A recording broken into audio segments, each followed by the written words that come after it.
আপনি যখন মেসেঞ্জারে কারোর সাথে অডিও কল অথবা ভিডিও কলে কথা বলেন, তখন কিন্তু চাইলে সেই ব্যক্তি আপনি কোন লোকেশন থেকে কথা বলছেন সেটি কিন্তু সে দেখতে পারে। এর জন্য কিন্তু আপনি অনেক সময় অনেক প্রবলেমে পড়তে পারেন।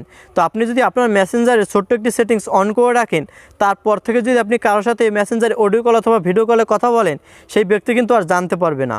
তো এই সেটিংসটি আপনার ফোনে কীভাবে করবেন আমি দেখিয়ে দিচ্ছি। এরকম নতুন নতুন ভিডিও দেখতে আমার আইডিকে ফলো করে রাখতে পারেন, যা আপনার পরবর্তীতে অনেক কাজে আসবে। আর ভিডিওটি আপনার বন্ধুদেরকে শেয়ার করে দিন। তো চলুন আপনাদের দেখিয়ে দিচ্ছি।